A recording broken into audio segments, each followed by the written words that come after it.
primeiríssima mão todos os detalhes deste lançamento aqui, Quarteto Fantástico por Jonathan Hickman. Nesse programa você vai saber detalhes da publicação, ficou bonito, não ficou bonito, e a resenha.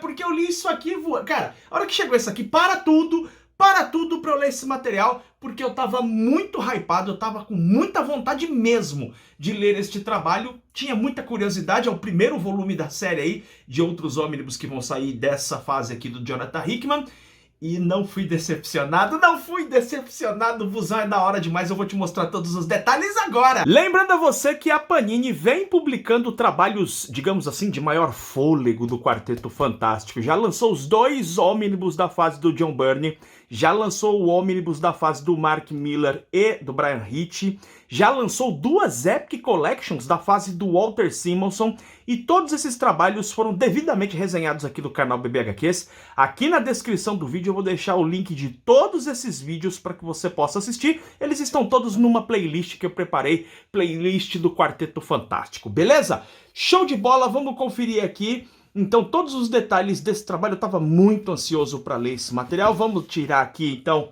a sobrecapa, para que a gente possa ver aqui, em detalhes, esse trabalho. Nós temos aqui o Jonathan Hickman nos roteiros, e temos vários artistas aqui, o Dale Eaglesham, Neil Edwards, Steve Epting, né? Me chama a atenção alguns nomes aqui que eu já vou comentar, o Sung Shen, Nick Dragotta e Barry Kitson. 2 nomes que me chamam a atenção aqui, Steve Epting, aquele mesmo que trabalhou com Ed Brubaker nos títulos do Capitão América, também fez trabalhos, chegou a fazer trabalhos com Ed Brubaker, trabalhos autorais também, e o Barry Kitson, que foi o cara que desenhou aquele Liga da Justiça no 1, teve resenha aqui no canal faz pouquinho tempo, tá? A gente tem aqui aquela lombada clássica, Quarteto Fantástico volume 1, a série vai ter continuidade aí, e a gente vê já nesse volume aqui o gancho para a continuidade, tá? Você vai saber já detalhes a respeito se esse material recomendo para quem está iniciando em Quarteto Fantástico. Fica aqui comigo que você vai saber os detalhes, tá?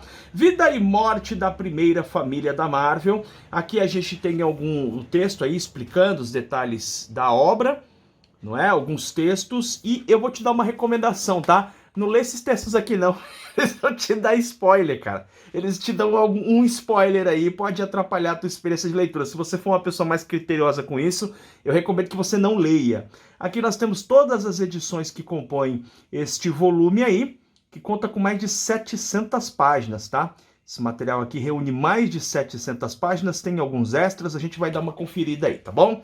Olha só, esse trabalho vem com aquele formato que os fãs da Marvel detestam, né? Aquela capa preta, sem muitos detalhes, o pessoal reclama, até com razão, que os ônibus da DC são sempre mais bonitos, né? Mas é isso, né? Muitos ônibus da Marvel, não são todos não, mas a maioria tem vindo nesse formato. Também aqui a gente tem aquela mesma lombada ali da sobrecapa, tudo preto atrás, não é? E aí a gente vai partir para os extras, vamos falar dos extras aqui. Eu gosto de olhar os extras, ele tem várias capas aqui no final, várias capas, eu estou olhando ao contrário aqui, várias capas, as artes são bem legais. Ele deve ter aí por volta de 20 páginas mais ou menos com essas imagens. E a gente vai ter aqui, isso, acho que é isso aqui que tem de extra, é isso mesmo, é isso, são artes assim, ó. Legal essa capa, ó, muito bonita. É o que você vai encontrar aqui na parte de extras, e é um quadrinho que eu já te adianto, eu não recomendaria esse quadrinho para quem quer conhecer o Quarteto Fantástico, tá? Aliás, eu sempre falo aqui no canal que tem uma coleção que eu gosto muito, que é a Marvel Essenciais. E que a Marvel Essenciais eu recomendo para quem está começando a ler. De fato, tem uma história da Marvel Essenciais que está neste encadernado, a capa é exatamente essa, que é Quarteto Fantástico Consertar Tudo. E aquela história isoladamente, você pega esse arco aí, o Consertar Tudo, que é um arco importantíssimo dentro dessa história aqui, dentro dessa fase de Jonathan Hickman, ela você consegue compreender, mas quando você lê isso integrado em outros detalhes, em outros eventos que vão estar aqui neste ônibus, você percebe que aquela história tem uma importância realmente muito maior do que você vê ali em um encadernado específico, tá? Então esse material aqui, na realidade, ele é um trabalho que ele é mais indicado, isso é sempre relativo, né? Eu gosto sempre de explicar isso, é sempre relativo. Vai ter gente que está começando a ler quadrinho agora e quer começar por aqui e topa ali a parada de fazer algumas pesquisas enquanto lê. Mas o público mais recomendado para esse quadrinho é quem já conhece Marvel, cara, especialmente a Marvel ali pós-Guerra Civil, porque ele vai citar eventos que aconteceram em relação à invasão secreta, ele vai citar eventos ali relacionados ao momento em que o Ozzy Osbourne, né, tá assumindo ali a SHIELD, que na verdade vai se tornar Martelo, esse período que ficou conhecido na Marvel como Reinado Sombrio. Então, se você tem esse conhecimento, fica mais fácil. Também, importante lembrar que esse quadrinho aqui vai fazer várias referências ao ônibus lançado anteriormente do Quarteto Fantástico, que é o ônibus da fase do Mark Millar e do Bryan Hitch. Quando eu fiz a resenha, inclusive, eu apontei vários problemas que eu encontro naquele material, mas o Jonathan Hickman aproveitou muita coisa daquilo que tinha sido construído ali e fez uma fase aí bem interessante usando vários conceitos. Por último, eu recomendaria, né, indicaria aí para pessoas que queiram entender melhor a parte cronológica desse material, vale a pena você conferir pelo menos o primeiro ônibus da Aniquilação. Tem relação com esse material aqui, tá?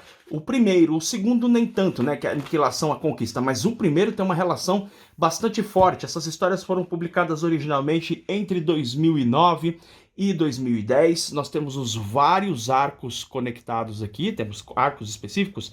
Temos, por exemplo, 3, parte 1, parte 2, parte 3, parte 4.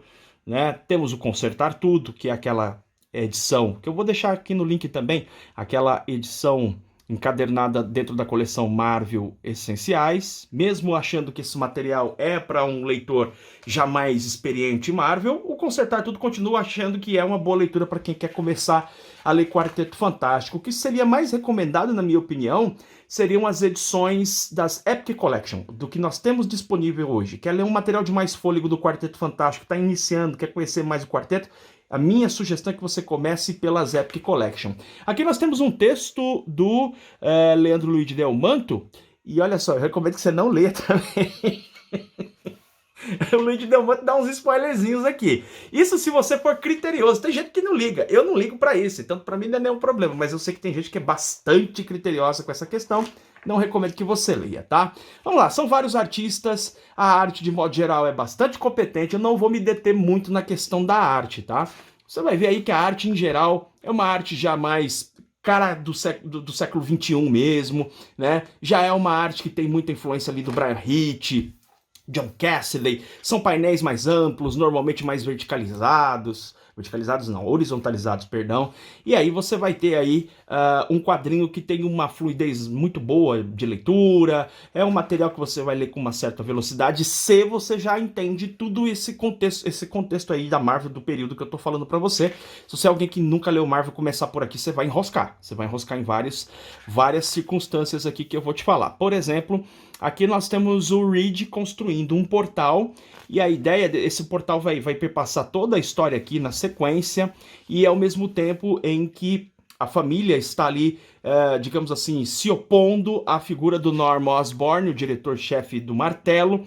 A gente vai ver aqui uma situação em que o Franklin e a Val, que é essa filhinha do Quarteto Fantástico, que é super dotada, muito inteligente, quase tanto ou mais até do que o Reed, em alguns momentos ela tem sacadas melhores que o Reed, eles vão confrontar justamente o Martelo, aí liderado pelo Norman Osborn, no momento em que o Reed faz um experimento com aquele portal que eu te mostrei no começo, e que vai levar... Olha aqui, que legal, cara, que desenho da hora. Que vai levar os membros do Quarteto Fantástico para várias terras paralelas, dimensões, temporalidades diferentes. Você vê que tá o Ben aqui, junto com a Suzy, eles estão lutando aqui, parece ser a Terra Selvagem, né? E as crianças vão ficar no confronto aí contra o Norman. É uma história muito bacana, é uma história bem legal. E, enquanto isso, o Reed, que ativou, sem querer, né, essa transladação, vamos dizer assim, dos seus parceiros aí para outras terras, ele fez isso, na verdade, num experimento, porque ele está muito preocupado com como as coisas aconteceram, a questão da Guerra Civil, a invasão Skrull, o domínio do Norman Osborn, né, tudo isso, ele quer resolver isso. Ele quer resolver, ele quer descobrir se existe alguma terra paralela onde essa situação encontrou uma outra solução. Então o que a gente vai ver aqui é o Reed visitando várias possibilidades de terras paralelas, onde situações diversas aconteceram, e ele vai investigando isso, e o quarteto vai pulando de dimensão em dimensão. Esse pular está também na própria construção do roteiro de Jonathan Hickman. O Hickman aqui faz cortes abruptos e joga os personagens em outras situações sem descrever como isso aconteceu. Em geral, isso aí me desagrada, especialmente porque é uma técnica utilizada, muitas vezes, em quadrinhos dos anos 90.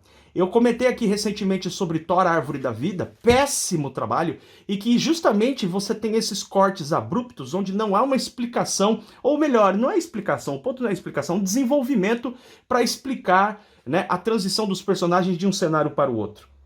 E aqui o Jonathan Hickman faz isso também, só que o detalhe é o seguinte, né? Uma coisa é você usar uma técnica de quadrinhos, outra coisa é você utilizar bem. E o Jonathan Hickman utiliza bem isso. Ele vai dando cortes que aceleram a história, levam a história adiante, e apesar dos cortes serem realmente abruptos, eles não te provocam nenhuma perda de conteúdo. Você está acompanhando a história, você está entendendo todos os detalhes sem que necessariamente fique explicando. Aqui as crianças vão enfrentar aqui o martelo. E aí eu falei de todas essas referências, aliás, né? Uma referência aqui, se você leu ali a fase do Reinado Sombrio, o Norman Osborn como diretor até dos Vingadores ali em determinado momento, você vai entender muito melhor isso aqui, né? Porque isso aqui não é o Venom que você conhece, né? É outra pessoa aí e tal. Vai ter o Gavião Arqueiro que não é o Gavião Arqueiro, é o Mercenário. Enfim, quem leu essa fase sabe bem. Se você não leu, você vai ter que fazer algumas pesquisas para entender. Bom, eles conseguem resolver os problemas aqui com o Norman, e aí a gente vai acompanhar uma situação de o Reed encontrando aí, né, abrindo esse portal para tentar descobrir mais detalhes a respeito de como ele poderia resolver o mundo. E aí vai ter essa situação aí que ele quer consertar tudo. E nessas investigações que ele vai fazer em terras paralelas, ele vai descobrir, ele vai ter uma ideia muito interessante, muito intrigante, tá? Ao mesmo tempo, nós vamos ter aqui começa o arco, ó, consertar tudo. A gente vai ver o Reed aqui numa relação com o pai dele, e aí o Reed vai descobrir uma coisa, que aquele portal que ele tinha montado, que abre para outras dimensões, possibilita que ele encontre outros Reeds. Ele encontre o multiverso dos Reeds. E aí ele vai começar a interagir com esses caras, né? E cada um deles tem um poder diferente. São figuras, eles não são exatamente como o nosso Reed, digamos assim, não é? E aí eles vão enfrentando vários desafios, consertando várias situações, e o Reed vai ficando muito empolgado com isso. Ele vai ficando muito feliz com isso. E aí rola aquele problema no relacionamento, né? A Suzy não tá gostando desse afastamento dele, mas ele vai continuar nessa investigação e de repente vai acontecer um evento aqui que vai, digamos assim, mudar a atitude do Reed. O Reed vai rever a sua ação e os seus objetivos de tentar consertar tudo, porque uma coisa bastante inesperada e grave acontece, e aí ele precisa rever. E aí o arco fecha aqui. Mas eu preciso te dizer uma coisa, esse quadrinho aqui, esse ônibus, ele pode te enganar, porque você fecha esse arco e algumas pontas ficam soltas, e aí você fala, pô, mas ele não tá explicando, porque ele dá uma esquecida disso no trabalho aqui. Mas cuidado, porque lá na frente isso vai voltar com muita força, e depois lá na frente vai ficar muito mais explicado, vários detalhes que vão elevando cada vez mais o nível de loucura, no sentido de ficção científica, de boa qualidade, cara, que é muito bacana. É uma ficção científica totalmente fantasiosa, maluca, né? A ficção por si só já é maluca, mas aqui eu acho que até mais do que muitas vezes a gente vê em quadrinhos do Quarteto Fantástico, só que o roteiro aqui consegue prender você na narrativa de uma forma muito bacana, porque apesar de você entender que todos aqueles eventos são absolutamente impossíveis de acontecer, né? É forçado até para um quadrinho, mas no quarteto encaixa muito bem. E o Jonathan Hickman, ele consegue te deixar conectado com a história, cara. Você consegue entender a gravidade do que está sendo estabelecido. Ou seja, ele consegue fazer com que você embarque na narrativa. Tá? Isso é uma coisa muito interessante. A gente vai ver aqui também que vai se aproximar aquela galerinha do Quarteto Futuro. Lembra do Quarteto Futuro? Eles vão se aproximar aqui e o Reed vai ter uma situação que ele vai começar a treinar essa garotada. Ele vai ter mais contato com a filha dele, com a Val, com outras crianças ali. Tem até aquele garotinho que é o Bentley, né? Que ele é o clone número 23 do Magus. Então vai virar ali uma secla do Reed. E eles são todos muito inteligentes. Então você tem essa molecadinha genial, assim, entendeu? Essa molecadinha que é muito inteligente. Vai ter uma história aqui envolvendo o reino perdido ali do mundo do Topeira. O Reed vai trabalhar em conjunto ali com o Reed, envolve o autoevolucionário. Então é um trabalho que traz muito dos elementos clássicos também do Quarteto Fantástico. E mais uma vez aqui, você lê essa história, ela parece que não está tendo uma conexão mais profunda, mas lá na frente você vai ver que tem uma conexão muito grande. A gente vai ver aqui que o quarteto começa a investigar e vai descobrir um povo antiquíssimo da Atlântida, muito antes do Namor. Já existia ali um Império Atlante, e eles vão escolher a Suzy como uma espécie de embaixadora desse império. Eles vão travar ali um diálogo, não é? E a Suzy vai fazer parte, ela vai fazer um trabalho aqui de diplomacia, porque ela precisa fazer uma conexão em determinado momento aqui da história entre estes antigos Atlantes e o Namor. E também tem situações aqui envolvendo Attilan. A gente vai conhecer também uma espécie de multiverso, né, de vários personagens de terras paralelas que são ligados aí aos inumanos. Então você vai ver ali vários inumanos de outras dimensões, por exemplo, essas várias raças aqui, e que também depois vão ter aí uma ligação muito forte com os eventos que vão se seguir. Aqui tem um momento que eu gostei bastante de ter lido isso, que por diversas situações o Reed resolve ampliar o Quarteto Fantástico. Eles, inclusive, em determinado momento aqui, eles vão trocar de uniforme, você vai ver lá na frente. Eles vão deixar de ser, por um tempo aqui, o Quarteto Fantástico e virar a Fundação Futuro. Tem uma história aqui de ficção científica maluca também, de viagem no tempo, que envolve o Franklin, a Val e o Nathaniel, que é o pai do Reed. O pai do Reed ficou preso ali no fluxo temporal, mas ele acaba voltando. Deixa eu avançar aqui um pouquinho. As crianças conseguem desenvolver um soro que dá por um tempo a capacidade do Ben Grimm voltar, né, à sua forma humana. Deixa eu avançar mais um pouco aqui para não te dar spoiler. E aí a gente vai ter problemas aqui que serão enfrentados especialmente pelas crianças, porque tanto o Reed, a Suzy, a gente vai ver vários momentos eles tentando resolver problemas paralelos.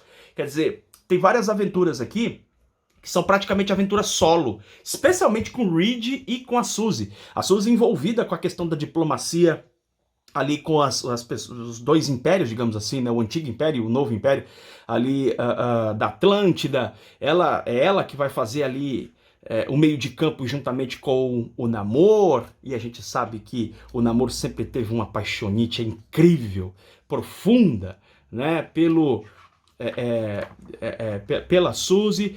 A gente vai ter histórias muito bonitas aqui envolvendo o Homem-Aranha. Acontece uma tragédia aqui porque os garotos acabam tendo que confrontar o Aniquilador. O Aniquilador que está tentando estabelecer a sua segunda onda de aniquilação. Veja que lá no começo eu falei a respeito do Omnibus Aniquilação. O Aniquilador quer despejar uma segunda onda e isso vai causar catástrofes ao longo da história. Essa catástrofe vai ser spoileada daqueles textos introdutórios, por isso que eu disse para você que se você tem muito problema com isso, você não leia, tá? A gente vê aqui que o Reed está com um uniforme diferente, é o uniforme da Fundação Futura, é como que se o Quarteto Fantástico ele fosse de alguma forma ampliado, mas ele foi desmantelado para ser ampliado, ou melhor, ele foi ampliado depois de ter sido desmantelado. E nessa, o Peter, o Homem-Aranha, vai fazer parte do grupo. O Peter faz parte ali do quarteto / Fundação Futuro. E aí tem uma situação aqui que envolve a pequena Val, que é uma situação gravíssima, e aqui nesse ponto tá tudo se conectando o que você leu antes. Então, vou repetir, na meiuca aqui desse trabalho vai parecer que as histórias estão soltas, deixaram pontas soltas, fica tranquilo, avança na leitura, Aqui vai tudo começando a se conectar, você vai entendendo vários pontos relacionados ao que tinha sido estabelecido antes. E aqui a gente vê o Reed com um uniforme diferente. E a Val, que é a filha do Reed, ela vai fazer uma série de ações que ficam bem explicadas no quadrinho, mas eu vou te falar, é meio chocante. Ela faz um acordo com Victor Von Doom, o Destino. Doutor Destino. E aí, ela acaba convidando para dentro do edifício Baxter os piores adversários do Quarteto Fantástico. Então vem o Magus, vem, sei lá, quem mais? Vem Diablo, o próprio Victor Von Doom, todos eles participam ali de uma grande reunião juntamente com o Reed, com a presença do Vigia. E você, Marvete, sabe o que significa quando o Vigia aparece. A situação é bastante tensa e a situação vai ficando ainda mais tensa quando o Reed Richards, pois é, tenta invadir o reino que está sendo protegido pela Suzy Richards, o Som da Guerra. Mas o que é isso? Como seria possível isso? Que Reed tenta invadir o que a Suzy está defendendo. Claro, isso vai ficar tudo explicado aqui. E deixa o gancho aqui, a história termina com o gancho da chegada aí na Terra dos Inumanos, demonstrando que a situação vai ficar ainda mais complicada, a situação vai ficar ainda mais tensa, e com um grandíssimo abacaxi que o Quarteto Fantástico vai ter que descascar, e isso é tudo muito bem explicado. Excelente trabalho do Quarteto Fantástico, material, na minha opinião, ótimo, divertidíssimo, muito legal e emocionante, cara. Tem momentos aqui emocionantes. Quando você lê esse trabalho, você vai lembrar do que eu tô te falando, porque eu confesso a você, fiquei até com os olhos marejados num determinado momento, numa determinada cena, com o teioso Homem-Aranha, de verdade, cara. Ele é o máximo, e não é o máximo à toa, né? E aqui é até uma brincadeira, uma grande homenagem às primeiras histórias, porque se você já leu lá a segunda história do Homem-Aranha, né, que foi a primeira história da revista dele, ele tenta pedir emprego pro Quarteto Fantástico, a essa brincadeira ali. Ele vai pedir emprego pro Quarteto Fantástico, logicamente não consegue, né, o quadrinho é cheio de maluquice, porque ele tenta mostrar pro Quarteto que ele é hábil o suficiente e ele tenta fazer isso lutando contra o Quarteto. E aqui o Aranha vai fazer parte do Quarteto. A história é muito boa, ficção científica maluca, mas uma ficção científica muito no talo, o que coloca situações, às vezes, que podem ser consideradas. Você fala, cara, isso aqui é muita marmelada. Mas, bicho, você já tá lendo Quarteto Fantástico, a ficção científica é maluca desde o começo. Tem uma menina de 3 anos que é tão inteligente quanto o Reed.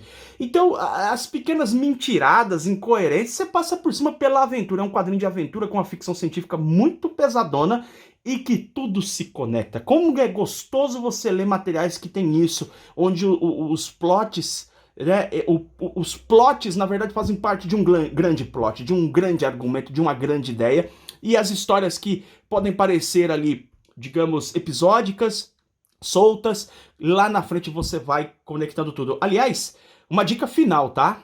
Eu sei que eu sou suspeito falar porque eu amo ônibus, mas esse tipo de trabalho aqui, ele é ideal ser lido num ônibus. Se você ler essas revistas aqui separadas, aí a indicação é que você tem que continuar lendo e lendo até o fim, talvez até reler, porque tem vários conceitos que vão perpassando a história e você pode perder ali o fio da meada das conexões, talvez seja necessário ler. A minha dica é que você realmente mergulhe nesse trabalho, é muito gostoso de ler, você vai ler rapidinho, tá? Se você realmente se dedicar. E é um material ideal para ser lido no ônibus, porque tudo tem conexão, só que você só vai pegando isso na parte final do trabalho. Grande trabalho lançado aí pela editora Panini, nunca tinha lido essa fase como li nesse ônibus e não me decepcionei, o quadrinho é sensacional, mais uma ótima aquisição aí para minha coleção, um ótimo trabalho lançado pela Panini, da família primordial da Marvel, o melhor quadrinho do mundo, Quarteto Fantástico. É isso aí, o link tá aí no QR Code que você já viu, na descrição, comentário fixado. Me conta aí se você já leu essa fase, vai adquirir esse ônibus. A gente se vê em breve em mais um programa do canal BBHQs. Beijo enorme no seu coração. Tchau, tchau.